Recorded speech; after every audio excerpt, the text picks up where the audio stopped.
राज्यातील सर्व बस स्थानकांवरील शौचालय सुविधा 1 जूनपासून मोफत. महाराष्ट्र राज्य परिवहन महामंडळाच्या वर्धापन दिनानिमित्त येत्या 1 जूनपासून राज्यातील सर्व बस स्थानकांवरील शौचालय सुविधा प्रवाशांसाठी पूर्णपणे मोफत उपलब्ध करून दिली जाईल, अशी महत्त्वपूर्ण घोषणा परिवहन मंत्री प्रताप सरनाईक यांनी आज येथे केली.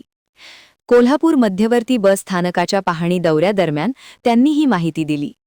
प्रवाशांकडून बस भाड्यामधून आधीच स्वच्छता कर वसूल केला जात असल्याने आता हा निधी महामंडळ स्वतः खर्च करणार असून खासगी कंत्राटदारांमार्फत चालवली जाणारी शौचालय व्यवस्था बंद करून महामंडळ स्वतः त्याची जबाबदारी घेणार आहे. कोल्हापूर जिल्ह्यात शासन निधीतून बांधण्यात आलेल्या 4 नव्या बस स्थानकांच्या उद्घाटनासाठी मंत्री सरनाईक कोल्हापुरात आले होते. यावेळी त्यांनी मध्यवर्ती बस स्थानकातील शौचालये, उपहारगृह, हिरकणी कक्ष आणि प्रवासी कक्षांची बारकाईने पाहणी केली. प्रवाशांशी थेट संवाद साधताना त्यांनी अवाजवी शुल्क आकारले जात असल्याच्या तक्रारींची गंभीर दखल घेतली. बस स्थानक परिसर आणि स्वच्छतागृहे केवळ मंत्र्यांच्या दौऱ्यापुरती स्वच्छ न राहता ती कायमस्वरूपी स्वच्छ राहिली पाहिजेत. यासाठी दर 4 तासांनी स्वच्छता करणे अनिवार्य असेल, असे स्पष्ट निर्देश त्यांनी प्रशासनाला दिले. सीबीएसची पाहणी तुम्ही आता केलेली आहे. कशा पद्धतीची परिस्थिती तुम्हाला दिसली आणि काय अपेक्षा घेऊन या ठिकाणी? नाही, प्रामुख्यानं मी महाराष्ट्रातील ज्या एसटी स्टँडला भेट देतो, खरं तर अचानक पोहोचतो, त्यामुळे जी वस्तुस्थिती आहे ती मला कळत असते. परंतु आमच्या डिपार्टमेंटनं ही म्हणजे दौरा हे ऑफिशियल केला असल्या कारणानं इकडे स्वच्छतेचं प्रमाण फार मोठ्या प्रमाणात दिसलं की मला ते जरा असं बोलतात ना की एवढं स्वच्छता बघून मी अगदी भारावून गेलो की एवढी स्वच्छता म्हणजे माझ्या एसटी महामंडळाच्या शौचालयामध्ये, कॅन्टीनमध्ये जर होत असेल तर मग मला असं वाटतं की मला आजपासून पाहणी दौरे बंदच करावे लागतील. आणि नंतर मला कळलं की हे फक्त मंत्री येणार म्हणून हे एका रात्रीतून सगळं केलेलं आहे. आणि कॅन्टीन मध्ये मी बघितलं तर कॅन्टीन मध्ये जे रेड कार्ड होते, स्वच्छता होती, युनिफॉर्म होते, एवढे युनिफॉर्म चांगले होते, परत मास्क घातले होते, कॅप घातली होती, सगळ्या गोष्टी केलेल्या होत्या ज्या प्राथमिक गरजा आहेत. आणि एसटी महामंडळानं भाडेपट्ट्यानं कॅन्टीन जेव्हा दिलं त्यांना, तेव्हा ज्या काही उपाययोजना करायला सांगितलं होतं त्याचं सगळं पालन केलेलं होतं. पण एक महत्वाची उपाययोजना त्यांनी केली नव्हती की कॅन्टीन मध्ये सर्वसामान्य प्रवाशाला हवं ते खाऊ द्या, परंतु गोरगरीब जे प्रवासी आहेत त्यांना 30 रुपयामध्ये चहा आणि नाश्ता मिळाला हवा. हे एसटी महामंडळाचं हे धोरण आहे की गोरगरीब प्रवासी सुद्धा एसटी महामंडळाच्या कॅन्टीन मध्ये जाऊन पोट भरतो, त्याचा नाश्ता झाला पाहिजे. आणि म्हणून ती योजना आम्ही चालू केली. त्या योजनेमध्ये हरताळ फासलेला आहे. उलट त्यांनी जे रेड कार्ड ते बोर्ड लावलं होतं त्याला चिकटपट्टी चिटकवली होती आणि हवाच्या सभा मिळत होता. ठीक आहे, ते ज्यांना परवडतं त्यांनी ते खावं, आमची काही ना नाही आहे.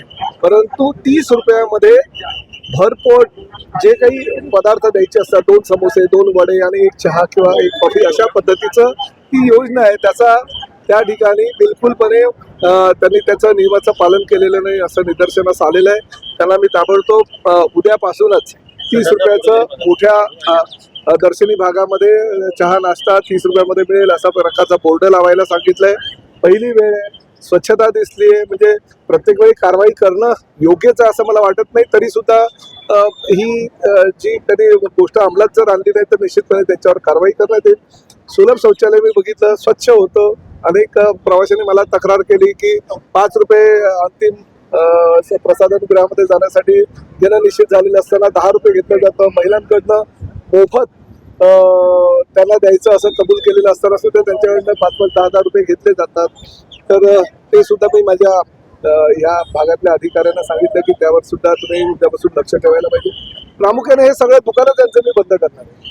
5 रुपये 10 रुपये घेऊन ज्या पद्धतीने त्यांनी स्वतः सांगितलं की मी दिवसाला 5,000 रुपये कलेक्शन करतो, म्हणजे दिवसाला 5,000 रुपये म्हणजे 1.5 लाख रुपये महिन्याचं कलेक्शन झालं. हा तो 5,000 रुपये स्वतःच्या तोंडून म्हणतो, म्हणजे 10,000 काही 20,000 पण होऊ शकेल, कारण एवढं मोठं एसटी स्टँड आहे.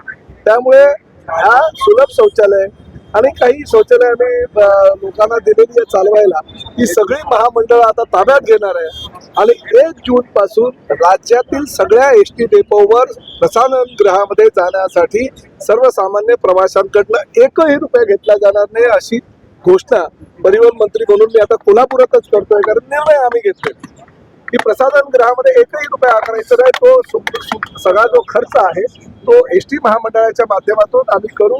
कारण एसटी महामंडळामध्ये सर्वसामान्य प्रवाशांकडून आम्ही 2 रुपये जो 15 तारखेपासून स्वच्छता कर लावलाय त्या स्वच्छता कराच्या माध्यमातून तो खर्च आम्ही स्वतः त्यातून खर्च करू.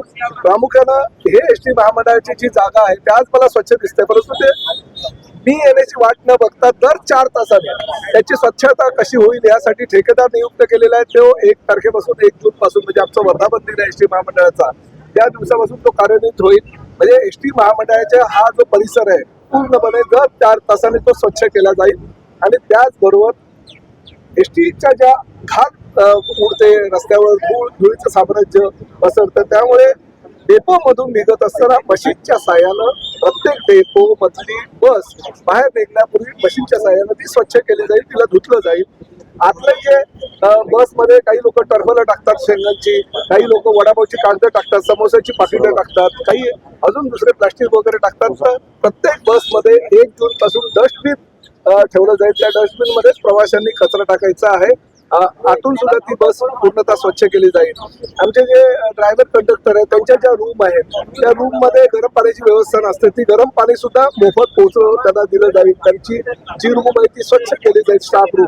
आणि त्याचबरोबर जे पानपोळी आहे ती पानपोळी सुद्धा आम्ही आमच्या कॉन्ट्रॅक्टरला की म्हणजे ठेकेदाराला सांगितलेलं की ते पानपोळीची स्वच्छता ठेवणं, ते नळ चालू आहेत की नाही ते बघणं, नळामध्ये पाणी येत आहे की नाही बघणं, ह्या सगळ्या जबाबदाऱ्या ज्या आहेत त्या ठेकेदाराला दिलेल्या आहेत. आणि 1 जून पासून हे सगळे यांची जी दुकान आहे पैसे घेण्याचे सगळे आम्ही बंद करू.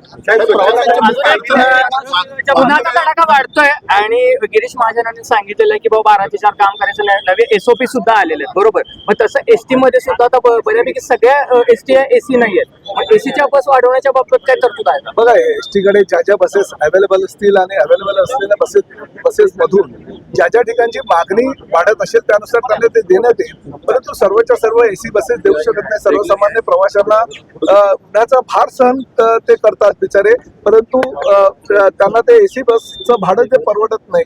त्यामुळे साध्या बसेस सुद्धा ठेवल्या जातील. आणि त्याचबरोबर जर वाढीव बसेस कुणाला हव्या असेल तर ह्या आम्ही 8000 बसेस ह्या वर्षामध्ये घेतोय. प्रत्येक डेपोला आम्ही वाढीव बसेस सुद्धा देऊ. अडचण आहे की वाहनं वेळेवर सुटत नाहीत आणि त्यासाठी जीपीएस सिस्टीम लावायचं. जीपीएस सिस्टीम ऑलरेडी लावलेली आहे, ती अजूनपर्यंत योग्य प्रकारे कार्यान्वित झालेली नाही. तो पण आम्ही कमांड कंट्रोल सेंटर मधनं जीपीएस सेंटर आम्ही आता हे ज्या ज्या ठिकाणी ही यंत्रणा लावलेली आहे ती पण लवकरात लवकर कार्यान्वित करतो.